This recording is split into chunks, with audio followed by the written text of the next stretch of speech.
The Israelite Learning Center. Shalom.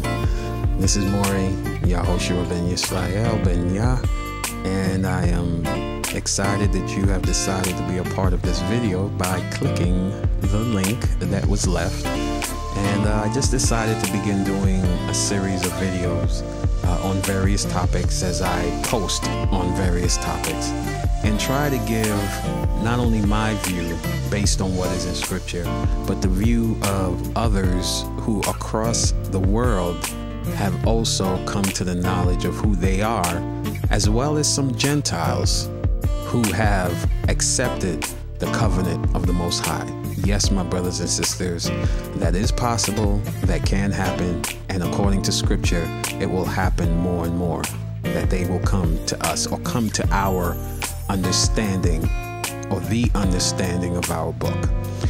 Be that as it may, I want to express my desire to see Israel unite.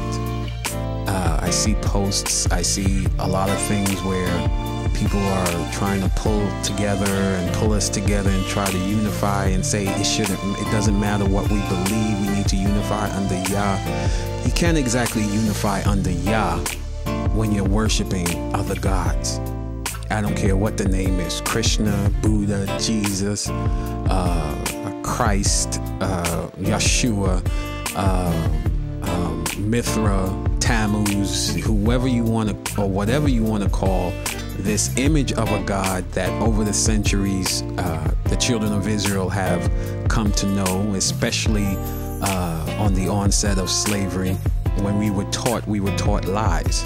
So what I'm trying to do with this set of videos is to at least make you open your eyes to the possibility. Now, I already know the facts, and others do as well, but for some of you, at least the possibility will allow you to study these things. Every name, every situation, you should really Google it. You should really look in the Scriptures. You should really ask someone that knows. And this is what I challenge all of you to do. Everything that is spoken in these videos that I say, that I might post, I challenge you to ask your pastor. Ask your leader. Ask someone, if you are a Christian, that is a part of your faith, that is a leader, that is supposed to know most of these things, or just see if they can answer.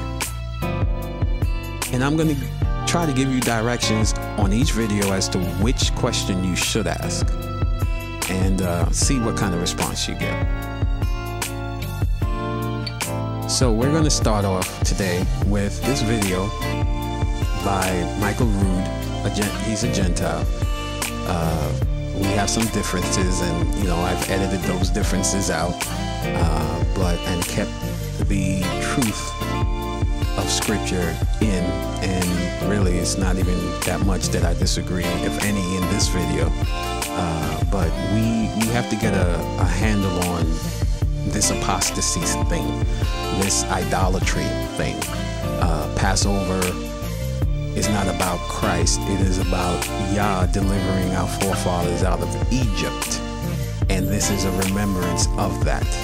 Anyone who says I'm worshiping JC on the Passover or on Easter, you sure are, as well as the other gods that have a significant part in the Easter holiday. So go right ahead, let's listen and let's learn. Shalom Aleichem. Tammuz, so the story goes, was gored to death by a wild boar in a hunting accident when he was 40 years old.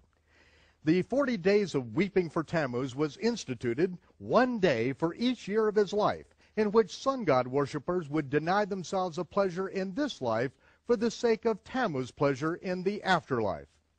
When Tammuz's mother died many years later, the exalted Queen of Heaven was sent back to earth by the gods on the first Sunday after the vernal equinox. Nimrod's wife arrived in a giant egg which landed in the Euphrates River and broke open to allow her to emerge, reincarnated as the bare-breasted goddess of sexual desire, Easter. To proclaim her divinity, Easter changed a bird into an egg-laying rabbit.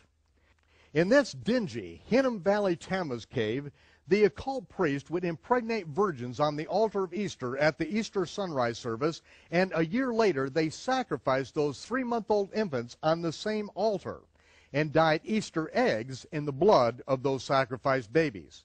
To this day, one Christian denomination only allows their Easter eggs to be dyed a single specific color, blood red. They have no idea how the tradition started or what it rehearses. But now you know.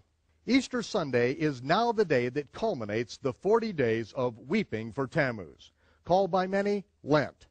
On this day, entire denominations continue a tradition of slaughtering the wild boar that killed Tammuz and eating ham on Easter Sunday. There is one date that I assure you Yahshua did not rise from the grave, Easter Sunday. Frequently, Easter and Passover are an entire month apart. Why? They represent the worship of two different gods. Easter is celebrated according to a pagan sun god calendar. Passover is celebrated according to the observance of the biblical new moon and the ripening of the barley in the land of Israel. Yahshua kept the feast of Passover. On the other hand, Easter is a rehearsal of child sacrifice and fertility rites of pagan sun god worshippers. Which celebration should you keep? That depends on which God you serve. It's your choice. But we all recognize that the pagan calendar, which has been adopted by the Christian world, names every day of the week and nearly every month of the year after a pagan god or fallen angel. But many are surprised to see that the 4th month on the modern Jewish calendar is named after the pagan god Tammuz. In direct violation of the Torah, thou shalt not allow the names of other gods to come out of your mouth. I only speak the names of pagan gods for the same reasons that the prophets of Israel spoke their names, to expose the sick, twisted traditions that we have inherited from our disobedient ancestors. Religious schemes have been fabricated by the mind of man that have nothing to do with how God desires to be worshipped. Pop Christian culture adorns itself with the latest hip Jesus apparel and jewelry that asked, WWJD, what would Jesus do? But seldom opens the scriptures to find out. Yahshua found the place where it was written, said what was written, and did what was written. He did not make up his own theology as he went along. He always obeyed the Torah and said that the Father seeks those who would worship him in spirit and in the truth that was written in stone over 3,400 years ago. When we are ignorant of his instructions, we naturally slip back into Babylonian sun god worship, while we say we are doing it for him. Israel expressed the same ignorance of God's ways when we built a golden calf and said, tomorrow is a feast to Yahweh. He was absolutely furious. He wanted to incinerate us all.